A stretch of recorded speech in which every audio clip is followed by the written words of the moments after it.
up, KidPak, and welcome to our brand new series, Slam Dunk!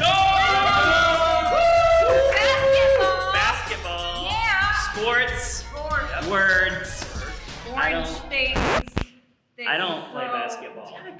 We are here in our brand new series, Slam Dunk. It is all about basketball and being a team together, a dream team together. Wow. And this week, we are gonna play one of my favorite sports, trashketball. Yeah. We will find out more about that. But for the girls team, we have Pastor Camille. Basketball! Basketball. And for the boys team, we have Brett. Brett, first KidPak game, how do you feel? I feel amazing. Feels great. Do you know a lot about basketball? I know a little bit about basketball, not too much. Just a little bit. Just a little bit. Probably more than Pastor Camille. How do you feel? Listen, I grew up with a bunch of boy cousins, and we all played basketball, and they were bigger than me, and I beat them all so. Luckily, you don't need height in trash. That's right. I'm closer. Yeah, you are closer. We are gonna play trashketball. You can play this at home with your family, with your friends, with your brothers and sisters. You can play trashketball, but make sure you have your parents' permission because it does make a mess. We are going to have these papers all over the floor. These are their two goals. This is the boys' goal, this is the girls' goal. You guys are gonna have a minute. What? 1 minute. What? To run around That's right. and throw as many papers as you can. Whoever gets the most into their trash can is gonna be the winner. That is the goal. Let's find out who's gonna win. Woo! The girls. No, I think the guys are gonna win. He's wrong. Camille, tell me how you feel. I feel great. I feel like throwing trash is my favorite thing to do. I often have ideas that don't pan out, and so I just crumble them and throw them, and my trash can looks like... That's not true. I write on the computer. But I'm excited! Brett, how do you feel? I'm not gonna lie, for the guys, I feel very confident. Very confident. Honestly, I think it's gonna be a landslide. Whoa. We'll see if Camille wins. I mean, she's playing more KidPak games than you. Let's find out. You guys feel good? You guys feel ready? I feel great. I'm light. I'm light like a cheetah. Alrighty, it started with trashketball. In 3, 2, 1, go! Ooh, doing well, doing well. How you guys feel? How you guys feel? Feel good?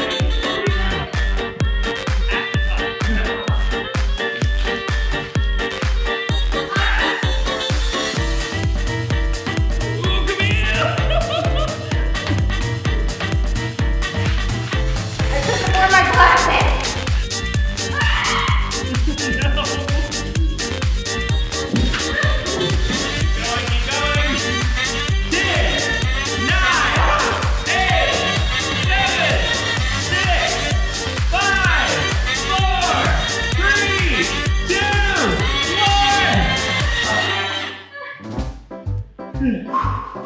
1. Feel good? Feel good? I'm tired. Tired? I'm tired. Tired? Camille? Feel good? All right, KidPak. The scores have been tallied. The winner I'm sorry. of trashketball by 3.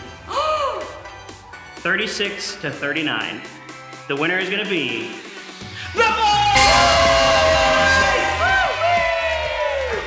Just by 3, not a landslide by any means. That's crazy. Good job, Brett. First KidPak game. Good work, good work, good work. Good job, everyone. Stay tuned for more of Slam Dunk. Slam dunk! Woo! Slam Dunk, let's go! Woo! Slam Dunk! By KidPak. No! Slam Dunk! I got you, KidPak. Don't worry. Back it back. Woo! Basketball.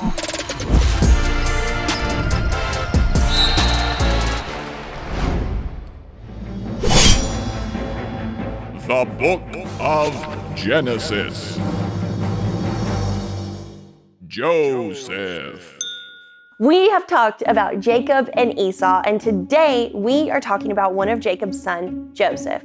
Joseph was Jacob's favorite son, so much so that he made him a fancy, special coat of many colors to show Joseph just how much he loved him. Now, Joseph's brothers did not like this. In fact, they began to hate Joseph. Their hatred for Joseph only grew as Joseph began to tell his brothers all about these dreams that Joseph had. Dreams of him being a great leader one day and his brothers bowing down to him, and they did not like this. Then one day, Joseph went to go check on his brothers who were working out in the field. And as Joseph's brothers saw him coming, they plotted to kill him. So they threw Joseph into a well and they were going to leave him there. But instead, they saw some merchants coming and they sold Joseph into slavery in Egypt. Now Joseph's brothers took his robe and they dipped it in blood and they sent it back to their father and they said, "Does this robe look familiar to you?" Jacob, their father, is devastated because he believes that Joseph has been killed by a wild animal. Meanwhile, Joseph is in Egypt and he is sold to a man named Potiphar. But God was with Joseph even in these difficult circumstances. God blessed all that Joseph did, and Joseph worked really, really hard. Potiphar saw all that Joseph was doing, and so Potiphar began to entrust Joseph with even more. In fact, he entrusted everything in his household to Joseph. However, one day, Potiphar's wife accused Joseph of doing something he did not do, and this landed Joseph in prison. But even in prison, God was with Joseph and still caused everything Joseph did to succeed. The prison warden saw this and entrusted Joseph with all the prisoners and everything that went on in the prison. He didn't have to worry about a single thing because he knew that Joseph had it taken care of. Now, in Egypt, the king is called a pharaoh, and the pharaoh at that time had thrown two of his people into prison, his cupbearer and his baker. Why the long face, fellas? We both had crazy dreams, but we don't know what they mean. Interpreting serious dreams comes from God. Why don't you tell me about your dreams? So God revealed to Joseph what the dreams meant, and he told the cupbearer that he would be set free and return to his job with Pharaoh. Joseph told him, "Just please remember me when you are released and tell Pharaoh that I have done nothing wrong and I don't deserve to be in prison." And everything that God had revealed to Joseph through their dreams happened just as Joseph said. But the cupbearer forgot all about Joseph. And so Joseph remained in prison for 2 more years until one day Pharaoh had a terrible dream. And he's trying to ask everyone he can what this dream means. Suddenly, the cupbearer remembers that he had forgotten all about Joseph, and he tells the Pharaoh there is this man who can interpret this dream. Joseph is brought out of prison and brought before Pharaoh. Pharaoh shares his dream with Joseph, and God gives Joseph the wisdom to know exactly what Pharaoh's dream meant. There is going to be 7 years of plenty, Lots of food. and then 7 years of famine. No food. Wow. Pharaoh was so impressed with this wisdom that Joseph had been given by God that he put Joseph over everything in Egypt. The only person who was more powerful than Joseph in Egypt was Pharaoh himself. So Joseph took care of all of Egypt over these 7 years of plenty, storing up food to make sure that they had everything they needed for the 7 years of famine. Finally, the 7 years of famine were here. Now, famine had struck Egypt and all of the surrounding lands, and everyone needed food, and they all had to come to Joseph to get the food, including Joseph's family. So one day, there are 10 familiar faces that show up. Much to Joseph's surprise, he turns around and there are his brothers bowing down before him, just like he saw in his dream years ago.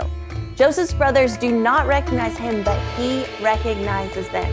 Now, a lot of things happen here, but eventually, Joseph reveals himself to his brothers and he says, "Hey, it's me, Joseph, your brother." And his brothers are shocked. But Joseph says to them, "Do not be angry with yourselves. God has used me here to help all of these people, including you. Now go get my father and bring him back to Egypt, and I will take care of him and all of you here." So Joseph's brothers go back to his father and they say, "You will never believe it. Joseph is alive." And they go at once to Egypt, where Joseph then cares for his family all the days of their lives.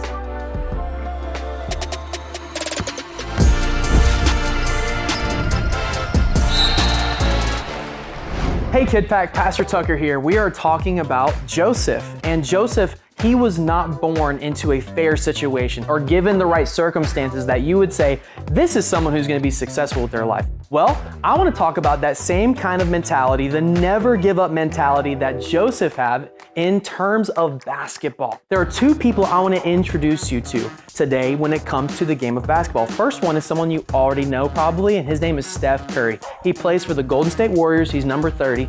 He has transformed the game. Now, if you go back to him whenever he was young, though, you wouldn't say that that is someone who's going to transform the game of basketball. He was a skinny kid that was rode off by anybody and everybody that saw him play the game. But that did not stop him, even though it seemed to be not fair that he wasn't as big, that he wasn't as strong. But he determined, I'm going to do what I can do and do it great. And that's exactly what made him a great player. Well, there's a second person that I want to talk to you about. His name is Muggsy Bogues. Muggsy Bogues played a long time ago. Not that long ago, because I'm not that old. But he played in the 90s, and he was the shortest player to ever play in the NBA. Shortest. Was it fair that he was going up against people who were 7 feet tall, looking like Goliath, looking like someone who shouldn't even be playing in the same game? He probably looked like a middle schooler out there compared to the grown men that he was playing with. However, what changed the game and what made the difference for him was his mentality. So Joseph, he went through all these different circumstances that were not fair to him, that were not things that he could control. It was the circumstances around him. And every single one of you have circumstances around you that you can't control. But it's about the never give up mindset that gets you through. And that's what Muggsy Bogues had. Muggsy Bogues had grit. He had toughness. He was fast. He was quick. He did everything he could, and he did it well. And that's what made him a successful player in the NBA. And so like Muggsy Bogues, just like Steph Curry, and just like Joseph, each one of you may be born into something or have something happen around you that is not fair, that you couldn't control. But that does not determine your value, and that does not determine your ability to be successful, because God has dreams and plans for you, and He will accomplish it as long as you keep that never give up attitude. So KidPak, never give up.